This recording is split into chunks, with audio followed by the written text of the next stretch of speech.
Hello friends, তো চলো আজকে বানাবো পুজো স্পেশাল ফুলকো ফুলকো লুচি আর আলুর দম। তো একদম সহজ উপায়ে বানাবো, কিন্তু খুব আলাদা ভাবে। তোমরা একবার এইভাবে চেষ্টা করো।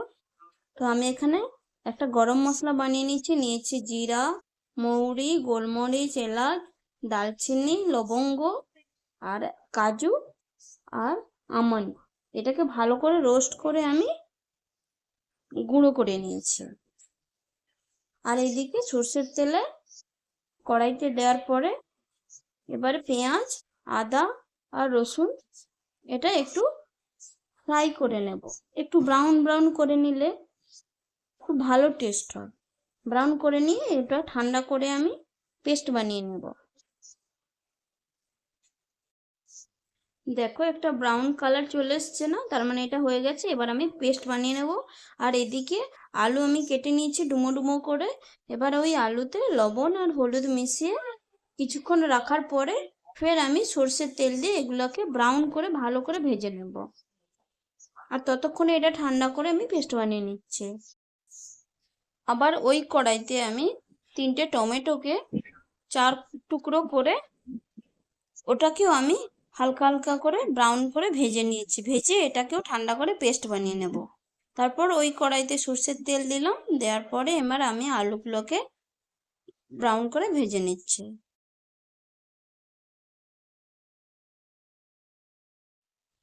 এই যে আলুগুলোকে ব্রাউন করে আমি ভেজে নিলাম, এবার আমি ময়দাটা মেখে নিচ্ছি। ময়দা নিয়েছি, ময়দা নেওয়ার পরে অল্প দিলাম লবণ, এরপর দেব তেল। তোমরা চাইলে এটাকে ঘি দিয়েও ময়ম করতে পারো, খুব ভালো হয়। আমি এখানে সাদা তেল নিয়েছি আর একটু চিনি দিলাম। এবারে ভালো করে এটাকে মিক্স করে নেব। আর ততক্ষণে এদিকে আলুর দমটা বানিয়ে নিচ্ছি। প্রথমে দিলাম 5 ফোড়ন, তারপরে ওই যে পেঁয়াজ, আদা, রসুনের যে পেস্টটা ছিল ওইটা আমি দিয়ে দিলাম। দিয়ে এটাকে ভালো করে ভুনতে থাকবো।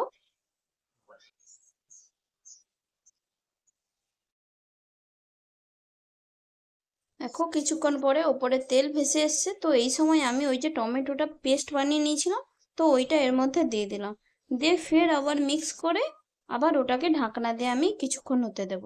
মশলা যত ভালো করে কষবে তত ভালো টেস্টি হবে এই আলুর দমটা। তো এবার আমি মশলাগুলো দিয়ে দিচ্ছি, লবণ, হলুদ, লঙ্কা গুঁড়ো, ধনে গুঁড়ো, বাস আর কিছু না। এবার এটাকে মিক্স করে আবার ফের আমি কিছুক্ষণের জন্য ঢাকনা দিয়ে হতে দেব। তো কিছুক্ষণ পরে এবার আমি মশলা হয়ে গেছে, এবার আমি আলু যে ভেজে রেখেছিলাম ওগুলো আমি দিয়ে একসঙ্গে মিক্স করে ফের আবার 2 থেকে 3 মিনিটের মতো কষাতে থাকবো ভালো করে।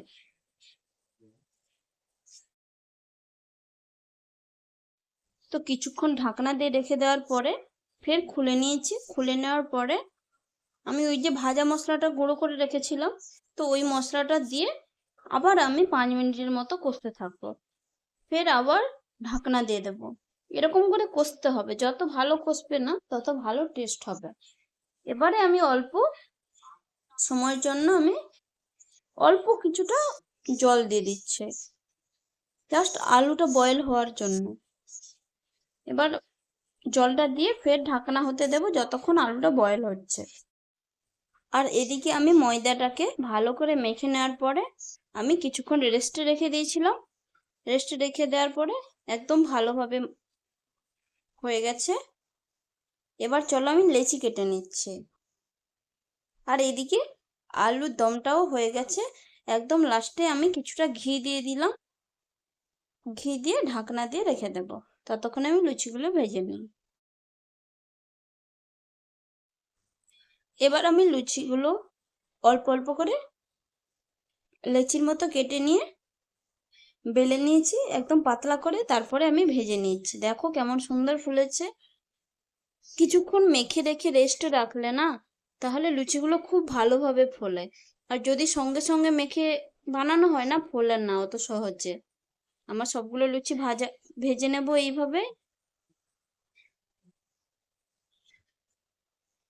ভেজে নেওয়ার পরে বাকি যে লুচিগুলো রয়েছে ওগুলাও আমি ময়দাগুলো ভেজে নিচ্ছি।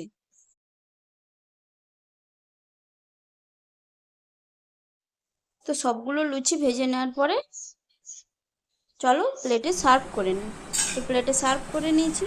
তো এইবার পুজোতে অবশ্যই একবার চেষ্টা করো লুচি আর আলুর দম এইভাবে একবার বানাও, তো সবাই বলবে তাহলে মা কতগুলো বললো কেন, এটা নিয়ে আসবি সেটা নিয়ে আমরা আসবি সবাই বলে? এখানে খেতে বসে তাহলে আমি বলছি পড়াতে নেই, এবার আমার বলছে কে বলেছে তোকে পড়াতে?